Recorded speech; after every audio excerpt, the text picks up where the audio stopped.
All right, good afternoon, everyone, and welcome to our Diabetes Wellness webinar for Friday, April 12th.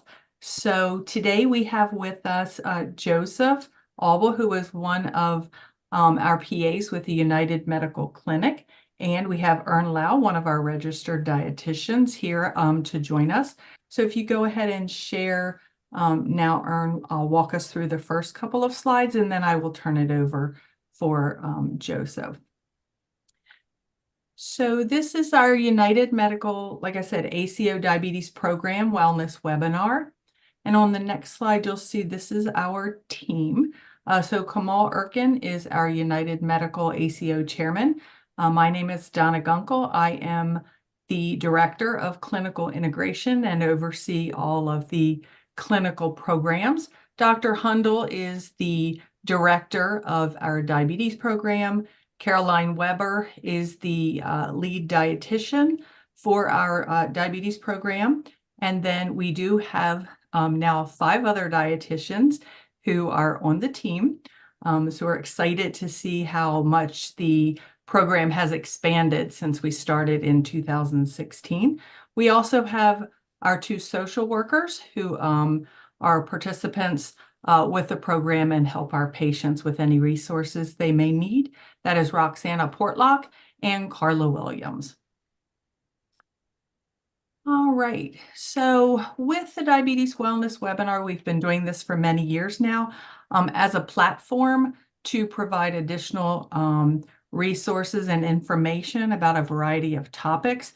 We have PCPs as well as specialists who attend to talk about things like endocrinology, cardiology, nephrology, podiatry, physical therapy, as well as many other topics. Again, with the goal of discussing how diabetes may affect these other systems and how the other systems and diseases play a role in the patient's diabetes. So on our next slide, again, these are our panelists for today's discussion. And our discussion today is really a new topic for us. We've not previously discussed it here on our wellness webinar. So Joseph's going to be talking about management of diabetes in patients with Alzheimer's. And Ern will then discuss brain healthy foods. So with that, I'm going to go ahead and turn it over to Joseph. Hello, everybody, and welcome to the presentation today. I can see the screen. Donna, are you going to be moving the slides today? I will be. Oh, okay, great. Thanks, Ern. All righty, so let's get into just a broad definition of what we're going to be discussing today, specifically as it relates to diabetes and Alzheimer's disease, but also the relationship between diabetes and dementia as a whole. So first, let's get an idea of what we're dealing with diabetes. We have type 1 diabetes, which is our autoimmune diabetes, where our immune system attacks the pancreas, it doesn't release enough insulin, and the cells aren't getting enough glucose because insulin is responsible for the uptake of glucose or sugar into our cells. Today, really, we're going to be discussing type 2 diabetes, which is a very prevalent condition here in the United States. Type 2 diabetes is caused from something related to insulin resistance. So we're getting that insulin from the pancreas, but the cells aren't properly adequated or up to date with the insulin as they should be. They're not responding well to the insulin. As an effect, what happens is we have blood sugar circulate throughout the body more than it should because our cells aren't taking it in like they are supposed to use for energy and other biochemical resources as well. So that increases the blood sugar in our bloodstreams and leads to the effects that we're going to see. Insulin resistance, though, is not just due to diabetes. It's also due to being overweight, being inactive. Obesity plays a big role in this as well. And so let's establish our definition as well for dementia before we move on. These two, the insulin resistance, diabetes, will play into the effect and risk factors of dementia. Dementia is an umbrella term. So Alzheimer's is one form of dementia. There's many others like vascular dementia, frontotemporal dementia, Lewy body dementia. We have our Parkinson's, Huntington's. Today specifically we'll focus on Alzheimer's, but dementia is basically an impairment in memory and cognition. Okay, so we'll go to the next slide here. So what do we know already? We know uncontrolled diabetes and high blood sugar, that's in the bloodstreams like we talked about, can damage our nerves, our neurons, and our cells, and also our blood vessels. So if we damage our blood vessels, well, our blood vessels, we use them to transport oxygen from inside and outside. Oxygen is taken up by the cells, which is also used for energy and survival of the tissue, and also sugar exchange. As a secondary complication, excessive blood sugar and uncontrolled diabetes can also damage those nerves and cells because of all that blood sugar buildup, and that can affect memory long term, put you at a greater risk for losing established memory, and prevent other formats of memory as well. Can we go to the next slide? So as we can see here, diabetes is going to relate to a bunch of negative health outcomes, which overall increase neurodegeneration. The excessive blood sugar is killing all those neurons and nerve cells, increasing the inflammatory response, which is also causing further degeneration, and impaired neuroplasticity. Neuroplasticity is our ability to form more memory, new thoughts, new behaviors, and overall increased cognition. It's done by increasing the communication between the nerve cells. And because of diabetes, and the increased risk of Alzheimer's with diabetes and memory impairment, the plasticity will not be the same. And so we'll touch on this in our other slides as well. We can go to the next one now. So there's some research being done specifically on Alzheimer's disease and diabetes. But let's really break down Alzheimer's disease first. It's the most common form of our dementia. Alzheimer's disease specifically likes to reside or cause damage in the memory center called the hippocampus. That's where we store our long-term memories, and also responsible for storing our short-term memories. It can progress to affect behaviors, our speech and language, our ability to understand language as well. And it's a buildup of these proteins, these neurofibrillary tangles, and something called amyloid beta plaques. And specifically, diabetes and high blood sugar is very closely correlated and associated with these proteins and plaques here, as we're going to get into. And so as we dive into the next few slides, we're going to see that association and how diabetes, high blood sugar, insulin resistance overall, and a bad lifestyle or diet and exercise regimen can lead to the increased risk potentially for Alzheimer's disease. So we can go to the next slide now. So I really wanted to highlight this. Just because per se, a patient or someone you know, or you even yourself, is potentially linked hereditarily or from a genetic standpoint to Alzheimer's disease, that does not mean you are prone to get Alzheimer's disease. Alzheimer's disease comes from a combination of genetic, lifestyle, and environmental factors.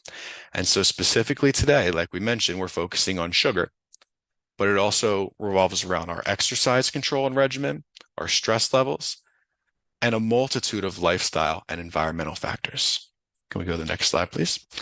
So this is a good depiction for our visual learners out there, what Alzheimer's disease looks like, specifically in a microsection of the brain. We can see all the plaque buildup around the healthy neurons and the ones that are damaged from this plaque buildup. The damaged ones also face this effect with high blood sugar. And so not only do they look bad, but their connection with a healthy neuron, as we can see below, isn't strong. And so those extensions, those finger-like extensions off the cell themselves, are weakened, and their connection with that healthy cell is also going to be weakened. And that goes back to what I was discussing with plasticity. Our ability to form new memory, continue to store new memory is impaired. You can go to the next slide. So a couple research studies set out to see the association between high blood sugar and specifically these proteins. The first one was a researcher by the name of Holter Cater.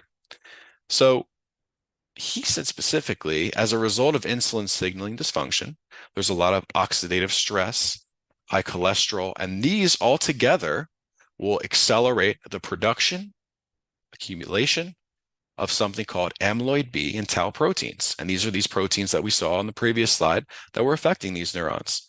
And these also play a major role in Alzheimer's disease. These proteins are responsible for increasing the progression and the prognosis of Alzheimer's disease. And as we can see here, insulin resistance or the insulin signaling dysfunction can lead to the increase of these proteins. Go to the next slide, please. So another researcher by the name of M.I.N.D said to say, these findings suggest the increase of prevalence in Alzheimer's disease and increase in those in diabetes are correlated. And the primary mechanism is by a diet that's high in blood sugar, carbohydrates, starches, sugars, in turn can inhibit the breakdown of these proteins as well.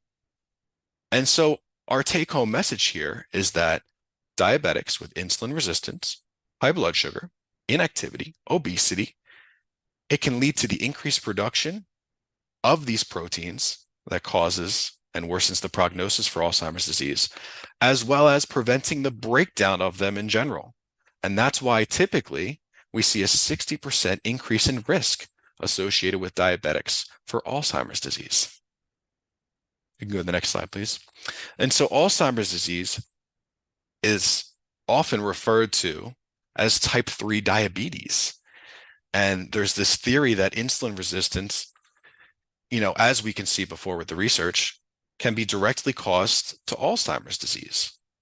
Okay, we call it a diabetic brain. So our excessive blood sugar associated with the insulin resistance, it's going to lead to the increased inflammation, degeneration of the brain cells and death of the brain cells, decreased plasticity of those connections between the brain cells, increase in the proteins associated with Alzheimer's disease, and the breakdown of those proteins is going to be decreased as well. And this all can lead and kind of mends into that risk factor of developing Alzheimer's disease.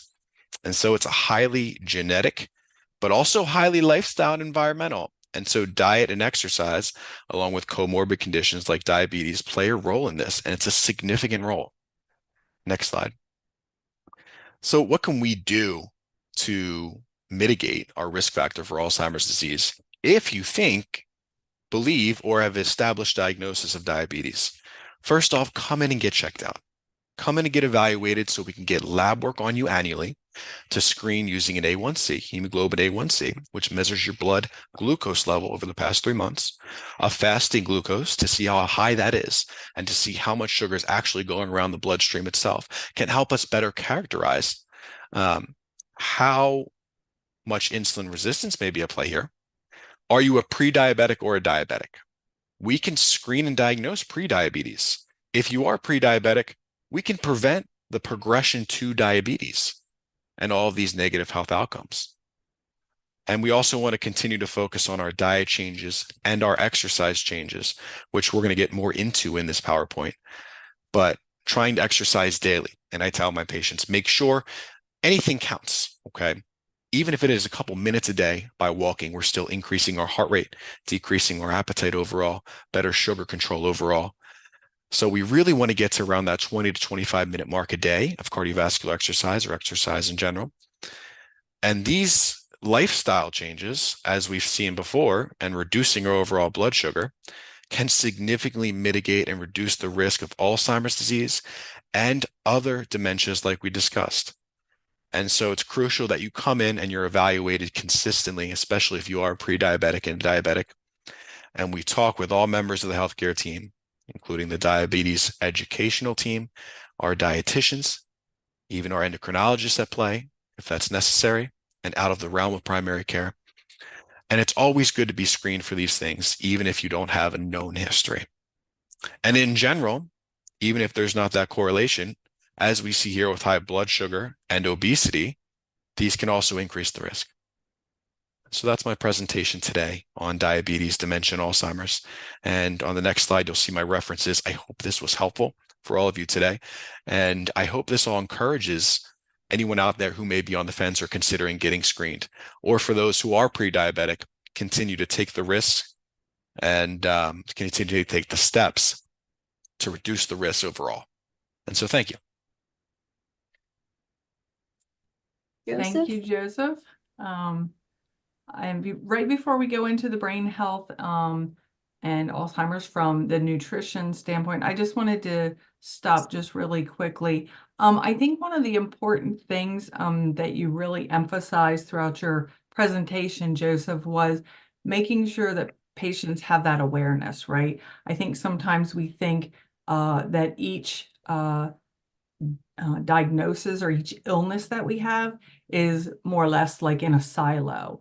And I think one of the things that we always want to make sure of is that our patients realize how connected many of their diagnoses and illnesses are to one another and how they play on each other.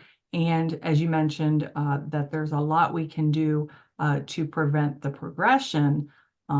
Or even the reverse, right? So we've seen lots of patients who have very high A1Cs of 12 or 15, right? They talk to our dietitians. We help them with better healthy food choices. We also talk to them about their exercise regime. And then we can see how patients who have a very high A1C can actually, over time, and sometimes very quickly, that A1C can come down. And so that does, right, prevent some of the other issues that they may have if they continue to allow that A1C to stay high.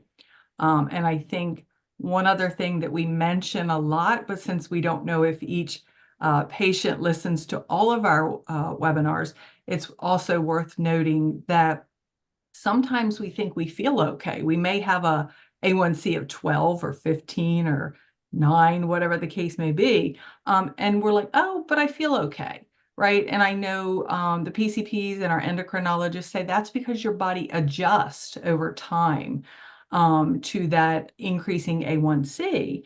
And so it doesn't mean that you're doing okay. What it means is your body's adjusted to that. But over time, it's going to play a significant role in some other complications. So I don't know if there's anything you want to add to that part before we have Ern jump into the healthy brain foods.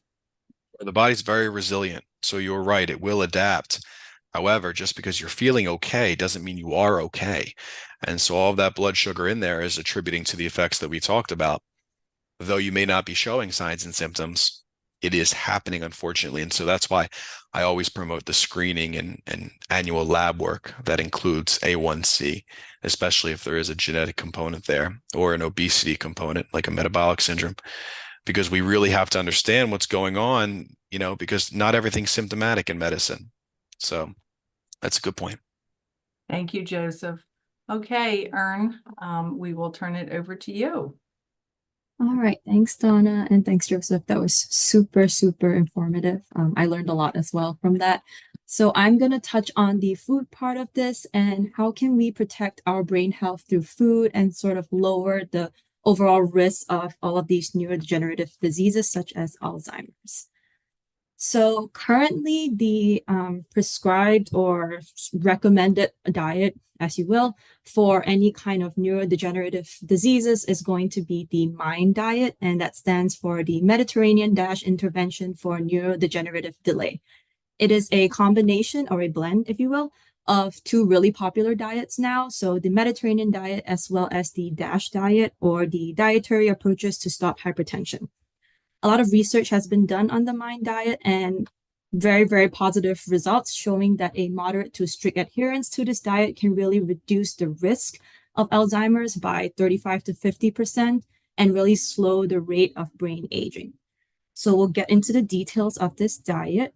But what do these two diets have in common? So the DASH diet on the left and the Mediterranean diet pyramid on the right, if you break them down, they are pretty similar, both really promoting fresh fruits and vegetables, a lot of whole grains, low-fat proteins, so leaner options like fatty fish, poultry, chicken, turkey, low-fat dairy, lots of beans and legumes, nuts and seeds for your heart-healthy fats, and then both really limiting saturated fat overall in the form of fatty meats, so red meats, pork, beef, processed meats, full-fat dairy where you have your butter. A lot of added sugars are also limited, so sweetened beverages, pastries, treats. And then one thing that the DASH diet really focuses on as well is sodium intake because it is designed to lower blood pressure.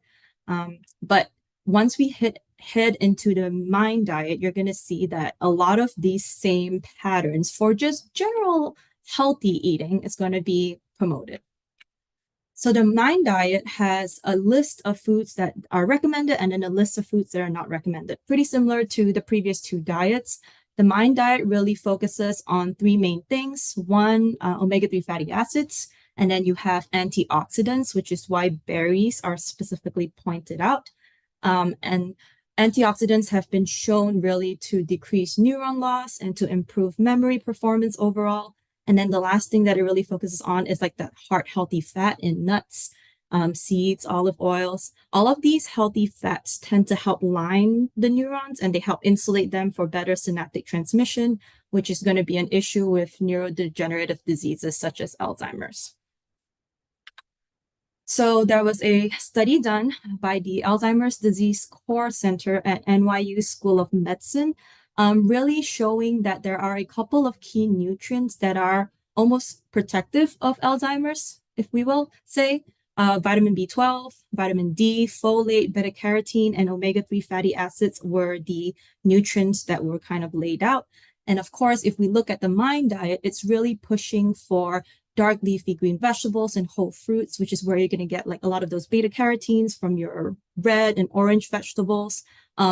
Beans and legumes will give you a lot of fiber, folate. You get your vitamin B12 from lean proteins. And then, of course, the fatty fish is going to give you omega-3 fatty acids and vitamin D. And of course, your low-fat dairy as well will give you vitamin D. Really limiting the high-fat options, dairy, processed meats, sweets. So these are the 9 foods that are recommended to really incorporate into your diet with the M.I.N.D diet. And then the 5 foods on the right are what we really want to limit. These are the servings that are recommended by the M.I.N.D diet specifically. So dark leafy green vegetables, 1 serving generally is a cup raw or half a cup cooked. And so if you're going for like a spinach, a kale, collards, I would say all of them tend to cook down pretty well. So try to get at least 2 cups in whenever you're having them. Any other vegetables, try to get a lot of color. We always like to see eat the rainbow because that's when you get all your phytochemicals and your beta carotenes in. Nuts and seeds, get your antioxidants from your berries, beans, legumes, whole grains, fatty fish, lean proteins, and then of course the heart healthy fats from your olive oil. Again, sounding like a broken record here, but really limiting the saturated fat from red meats, processed meats. Generally, they say no more than 3 servings per week. We tend to recommend 1 to 2 times a week at most for red meats, really being careful about the type of fat you use at home. So butter and stick margarine tend to be higher in saturated fats. So using an olive oil will be a better option. Switching from full fat dairy products to low fat dairy products will be a good choice. And then, of course, being really mindful of anything processed, which pastries, treats, all the fun foods tend to fall in that category. Fried foods and fast foods. So eating out tends to increase saturated fat overall, just because that tends to be the choice of fat utilized in a lot of restaurants when we're eating out. And so really limiting that to about once a week and taking control of what you're putting into your body by preparing your own food at home is going to be the best option. So what are some practical nutrition tips that we can really put into practice?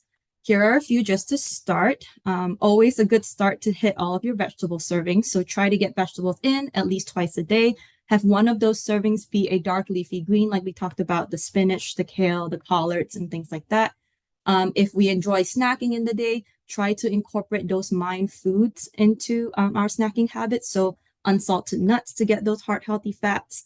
Whenever we are picking a grain option, ideally a high fiber whole grain option to give us that extra folate, try to put berries in whenever we can. So we're just coming out of the cold season. Berries are not quite fresh, but we can do frozen berries. And then we're going to head into summer where they're going to be really good.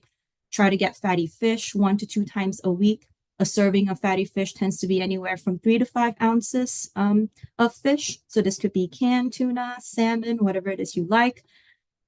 Use beans. It is the year of the beans, as I always say, especially this year. Just because they are economical, they are so versatile, they are extremely satiating. You can throw them into salads, soups, stews, to bulk up a meal. Lots of protein, fiber, and folate in there. And then, of course, being really, really mindful of added saturated fats specifically to keep the heart healthy. So really limiting the eating out and processed products and red meats. So we keep talking about omega-3 fatty acids, and it's really well known that they are brain protective, heart protective. There are 11 of them out there. Not all of them are created equal. We tend to encourage really going for the three: EPA, DHA, and ALA. So these all have really long names. ALA is alpha-linolenic acid, EPA is eicosapentaenoic acid, and DHA is docosahexaenoic acid. I'm just going to use the letters just because that's easier. So we tend to find that your body gets more of the omega-3 fatty acids from EPA and DHA sources versus ALA, which means these are going to come from more animal products. And so this is where your fatty fish is going to come in. So herring, mackerel, salmon, tuna. If you wanted to take a fish oil supplement, this is where you would get it from as well. And again, a serving generally is 3 to 5 ounces or a deck of cards. The food sources of your alpha-linolenic acid is going to be more plant-based. And so this is when your nuts and seeds and beans and legumes are going to come in. Soybeans like edamame are also a really good source. These are the servings to try to get them into rotation. Again, we generally recommend eating a good variety of foods so that you get, a little bit of everything across the board. Everybody loves a good charcuterie board, and me as well. And so how can we sort of build a good charcuterie snack board while utilizing those 9 M.I.N.D foods? We can start off with some sort of dip, getting those dark leafy greens in with a sort of lighter version of a spinach artichoke dip using Greek yogurt. So a low-fat, high-protein option is going to give you that. And then throw a whole bunch of crunchy vegetables on there. Make sure they're colorful, again, for that beta carotene and fiber. All of the berries on there. Put whatever berry you enjoy. And then, of course, throw a bunch of crunchy nuts on there. Make sure they are unsalted. Do a mix or whatever nut is your favorite. If we are using something like olives, they are a fantastic source of heart-healthy fats, but just be mindful. If we are watching our blood pressure, these tend to be a little higher on the sodium scale, so just watch your portions. And then, of course, whole grain crackers are great, high fiber, shrimp and tomato kebabs. These are just examples of ways to get that omega-3 lean protein on there. Store-bought hummus, again, beans are great. This is a really nice, creamy way of getting a dip in. And then getting lean proteins in from your chicken salad, again, with a little high protein dip of a low-fat Greek yogurt. So what else can we do other than just like focusing on food? I mean, I think Joseph has really honed in the fact that lifestyle, behavior change, environmental factors are so important to this protectiveness against a neurodegenerative disease like this. And so maintaining a healthy body weight is always a good start. We learned earlier today that type 2 diabetics are at a much higher risk for developing Alzheimer's. And so obesity is one of the main kind of contributors towards diabetes as well. It puts you at a higher risk. So engaging in regular physical activity is really, really important. Engaging in a lot of mental stimulation. So we really want to work the brain. Reading, board games, social interaction, card games, a lot of balance and coordination activities are going to keep the brain active overall and kind of slow down that process of aging and kind of breaking down. But that is the end of my part of the presentation. Any questions? If you'd like to stop sharing there, Ern, and I'm not sure if Kamal's going to be joining us for the wrap up, but we will go ahead and talk a little bit about that. So I think a couple of things that I picked up on from both of your presentations that kind of fit nicely together is we can have some of those like game nights or social events. I love the charcuterie board because I think we think of that as a snack and not really, at least for myself. So I learned some great tips on there as well. I usually do put nuts in some of that, but I think there were some other great things to put on there that kind of makes it more of a meal, right? So if you're having a game night, that can be part of your dinner, if you will, or a heavier snack. So I think those are some great ideas, because the things that we really want to point out to the patients, right, is that we don't always want to think of everything as being what we can't do, right? So we try to focus a lot on what we can do, right, to enjoy those things, but also have a positive impact, a positive impact with the lifestyle and environmental factors that Joseph was mentioning. Hello, Kamal. Hey guys, how are you? Good. So I was actually listening this time. So one of the challenges, I guess, is we probably want to emphasize that a little bit more. Not everyone knows that they are going to get the Alzheimer. And once they get it, the person who's going through that becomes not reliable in terms of getting information because of their situation. So therefore, some of the maintenance and management is going to be difficult. So in those cases, if those caregivers, if they're able to talk to their providers, primary care physicians, to see if there's any devices that can help to get the reliable information, that's one of the things that's going to be important for patients who are in these situations. So that's something that I wanted to mention. And a lot of people are going through, I mean, we hear this more and more, that there are more people. In fact, there are, I think, one or two of my family members, they have Alzheimer now. That's also kind of maybe should be a sign for us to kind of better prep ourselves for what's coming. For those maybe generation before us, they were not aware of certain, potential problems that they were going to get. Like, for example, Parkinson's disease was pretty new 20 years ago. When I moved here, I think it was 1999, end of 98, there was not much known about Parkinson's disease, and a lot of people actually were diagnosed with Parkinson's. So now knowing that we may be there at some point, so there's, I guess, two parts of this discussion. One is once you get it, the other one is before you get to that point. So if we are better prep ourselves for what's coming, that may be easier for the next generation who's going to go through the same problems. And hopefully with the technology, there will be some advantages there, but still there are things that can better prep our patients for what's coming. I agree. And I think prevention, as Joseph mentioned, there are things that we can prevent, or at least prevent the progression. So if we can't prevent it altogether, at least preventing the progression or slowing the progression, right? So that we can enjoy, our life for a lot longer before we may get to that point of being or needing a caregiver. I want to thank everyone who participated and presented. Thank you. So we'll be back next month with another topic. Now, we still have our support group. We do. Yes, we have the support group. It is the fourth Wednesday, correct, Ern, each month. And, if you're listening to this, you can always reach out to us. We do send out a lot of emails with this promotion and the ways that you can click on a link within that promotion and register for the event. And the link is included to that once a month support group.